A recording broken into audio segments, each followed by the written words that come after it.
کہتے ہیں کہ انڈونیشین صدر سے کسی نے ایک دن پوچھا کہ آپ لوگوں نے یہ آزادی کس طرح حاصل کی، جس طرح ہم نے آزادی حاصل کی تھی برصغیر پاک و ہند میں. تو اس نے جواب دیا کہ دو اشخاص کو سامنے رکھتے ہوئے ہم نے آزادی حاصل کی ہے، یعنی ڈاکٹر علامہ محمد اقبال کے اشعار کو سامنے رکھتے ہوئے اور قائد اعظم محمد علی جناح کے تقاریر سن سن کے ان کو مشعل راہ بنایا اور آگے چل کے ہم نے آزادی حاصل کی.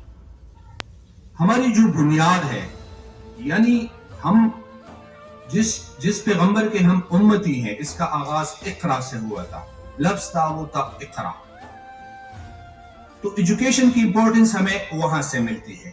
دوسری جگہ پہ جنگ بدر میں جب کفار کو قیدی بنایا گیا تو بکر صدیق رضی اللہ عنہ نے یہ تجویز دی کہ جو پڑھنے لکھنے والے ہیں، جو پڑھنا لکھنا جانتے ہیں، وہ کچھ بچوں کو پڑھنا لکھنا سکھائیں. تیسری جگہ پہ نبی کریم صلی اللہ علیہ وسلم گو کے ایک بڑے جرنیل تھے، اسٹریٹجی جانتے تھے وار کی، پولیٹیشین تھے، ایک طبیب تھے، لیکن اس نے فخر کے ساتھ یہ کہا کہ مجھے معلم بنا کر بھیجا گیا ہے. لیکن بدقسمتی کی بات یہ ہے کہ ہمارے ملک میں اسپیشلی ایجوکیشن اسی طرح فوکس نہیں ہے جس طرح ہونا چاہیے، یعنی ہمارے ترجیحات کچھ اور ہیں. اگر دنیا کی ترقی کا راز ہم جاننے کی کوشش کریں تو وہ صرف اور صرف ایجوکیشن ہی ہے، کوالٹی ایجوکیشن.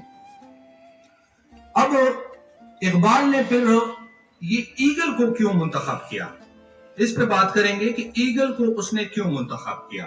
یعنی بہت سارے دوسرے پرندے تھے، لیکن ایگل میں جو کوالٹیز تھی، بعد میں اس پہ ریسرچ ہوا کہ واقعی اس میں جو کوالٹیز ہیں ایگل میں وہ بالکل مختلف ہیں دوسرے پرندوں سے. مثلا پہلی کوالٹی ایگل میں یہ ہے کہ اس کی جو اڑان ہے وہ 10,000 سے لے کر 15,000 فیٹ تک ہے، یعنی وہ اتنی بلندی میں اڑ سکتا ہے. اب اس میں میسج کیا ہے؟ اس میں میسج یہ ہے کہ اگر آپ نے خواب دیکھنے ہیں تو بڑے کیوں نہیں، یعنی چھوٹے خواب مت دیکھا کرو، جو آپ کی ویژن ہے اس کو بڑا رکھا کرو. یعنی سامنے آپ کی جو منزل ہے وہ بڑی ہونی چاہیے، آپ کا ویژن اور آپ کے خواب بڑے ہونے چاہیے، چھوٹے چھوٹے نہیں. جس طرح وہ شعر میں فرماتے ہیں نا کہ وہی جہاں ہے تیرا جس کو تو کرے پیدا، یہ سنگ و خشت نہیں جو تیری نگاہ میں ہے. یعنی یہ جو دنیا کی چھوٹی چھوٹی چیزیں ہیں، یہ عہدہ، یہ گھر، یہ گاڑی، یہ بہت معمولی سی باتیں ہیں، تم نے کچھ بڑا کرنا ہے. اور یہ کچھ دن پہلے میں ٹیچرز کے ساتھ اس پہ بات کر رہا تھا، ویسے ذہن میں ایک بات آ گئی کہ ہمارا فیوچر، یعنی اس فیوچر کے لیے جس کی کوئی گارنٹی نہیں ہے، یعنی انسان کی کوئی گارنٹی نہیں ہے کہ کل میں زندہ رہوں گا یا نہیں، اس کے لیے ہم دن رات ایک کر کے پتہ نہیں کیا کیا کرتے ہیں، جاتے ہیں، اسٹڈیز کرتے ہیں اور بہت زیادہ مشکلات کا سامنا کرتے ہیں، قربانیاں دیتے ہیں اس فیوچر کے لیے جس کی کوئی گارنٹی نہیں ہے. یہ جو مقبرے ہیں یہ بڑے پڑے ہیں، بریگیڈیئر سے، جرنیلوں سے، پریزیڈنٹ سے. امریکہ کے بہت سارے پریزیڈنٹ مر گئے، ان کا فیوچر بنا تھا، کہاں ہے ان کا future? Doctors, engineers, professor, scientist, future تو ابھی شروع ہے ان کا. فیوچر تو وہ ہے جس کا کوئی اینڈ نہیں ہے. یہ کیا فیوچر ہے؟ رات کو سو گئے، کل اٹھ نہ سکے، یہ کیا فیوچر ہے؟ یہ نیڈز ہیں. ہم نے نیڈز میں اور آبجیکٹیوز میں تھوڑا سا ڈیفرنس رکھنا ہے کہ ہمارے نیڈز کیا ہیں، ہمارے آبجیکٹیوز کیا ہیں. جب آپ کے آبجیکٹیوز ہوں تو نیڈز ڈیفینیٹلی پورے ہو جاتے ہیں. تو جو اس کی فلائی تھی، یعنی اڑان اس کی جو تھی، وہ ہائی تھی 10,000 سے لے کر 15,000 فیٹ تک. تو آپ نے اپنے ڈریمز کو بڑا رکھنا ہے. دوسرا، وہ فریش فوڈ کھایا کرتے تھے، یعنی خود شکار کرتے تھے. ایگل وہ کسی کا چھوڑا ہوا شکار نہیں کھاتے. اب اس میں کیا میسج ہے؟ دو میسجز ہیں کہ ایک تو نبی کریم صلی اللہ علیہ وسلم نے جو ارشاد فرمایا ہے کہ نیچے والے ہاتھ سے اوپر والا ہاتھ بہتر ہے، یعنی کسی سے مانگو مت بلکہ دیا کرو. وہ کہتے ہیں نا کہ جو مزہ دینے میں ہے وہ مزہ کمانے میں نہیں. تو ایک میسج تو یہ ہے. دوسرا یہ ہے کہ دوسروں کی رائے پہ زندگی مت گزارو، اپنی زندگی خود گزارو، اپنی رائے قائم کرو اور ریسرچ کرو. یہ بھی جو بچے نے اسٹوڈنٹ نے ایک شعر پڑھا کہ سوچنا جان لو، کس طرح سوچتے ہیں. تو یہ دو میسجز میں ملتے ہیں. تیسرا اس کا یہ ہے کہ ایگل جو ہے وہ ایگل کے ساتھ ہی اڑتا ہے، ایگل دوسرے پرندوں کے ساتھ نہیں اڑتا. کمپنی جو سب سے بنیادی چیز ہے، company. Parents by chance and friends by choice. یہ بہت امپورٹنٹ ہے کہ آپ کی کمپنی کیسی ہے. یعنی تم جانے جاؤ گے اپنی کمپنی سے. اگر ایسے بندے کے ساتھ آپ کی زندگی ہے جو مایوسی کا شکار ہے، اس کے ساتھ آپ کی کمپنی ہے جو خود مایوس ہے، جو آگے بڑھنا نہیں چاہتا، تم کچھ کرو گے یا کچھ آپ کے ذہن میں ایک تھاٹس آئیں گے، ایک ویژن ڈیولپ ہوگا، وہ کہے گا نہیں یار یہ تو مشکل ہے، بہت ساروں نے کیا ہے وہ ناکام ہو گئے، وہ آپ کے راستے روکیں گے. تو یہ جو آپ کی کمپنی ہے اس کو بہتر بناؤ، یعنی اس کا اثر آپ پہ پڑے گا، بالکل پڑے گا. نیکسٹ ہے کہ وہ بچوں کو، اس کے جو بچے ہوتے ہیں وہ ارلی سٹیج میں، بہت ابتدا میں وہ گھونسلوں سے ان کو گراتے ہیں تاکہ وہ بچپن ہی سے چیلنجز کا مقابلہ کر سکیں، یعنی جان سکیں کہ چیلنجز ہیں کیا. اس کے علاوہ جب طوفان آتے ہیں، طوفان، دوسرے پرندے طوفانوں کو دیکھ کر گھونسلوں کا رخ کرتے ہیں، یعنی چھپتے ہیں. اور جب طوفان آتا ہے تو یہ جو ایگل ہے یہ اپنی اڑان بڑھتا ہے، اس کو انجوائے کرتا ہے، طوفان کو انجوائے کرتا ہے. یہ طوفان کیا ہے؟ یہ مشکلات ہیں. جب مشکلات آتے ہیں تو ہم ڈر جاتے ہیں، اب سائڈ پہ ہو جاتے ہیں. وہ لڑتا ہے، وہ کہتے ہیں کہ ایگل کی طرح لڑو، مشکلات کا سامنا کرو، پیچھے مت ہٹو، اس سے بھاگو مت. گھر میں کوئی مسئلہ ہے، تم نے کہا ٹور کے لیے جاتے ہیں، 3 دن ٹور کے لیے گئے، کیا واپس نہیں آؤ گے؟ آپ کی زندگی میں کوئی مسئلہ ہے، یار دماغ خراب ہو گئے، ٹینشن ہے، ڈپریشن ہے، چلو گھومنے کے لیے چلتے ہیں، گھومنے کے لیے گئے، واپس نہیں آؤ گے. تو خطرات سے، مشکلات سے بھاگنا نہیں ہے، اور مشکلات ہی کسی کی کامیابی کی ضامن ہوتی ہے. جب آپ کی لائف میں مشکلات نہ ہو، یاد رکھو کامیابی غیر یقینی ہو جاتی ہے. بہت مشکلات ہوں گے، کامیابی یقینی ہوگی. اس کے علاوہ اس کی تقریباً ایوریج عمر جو ہے وہ 70 ایئرز ہے. 70 ایئرز.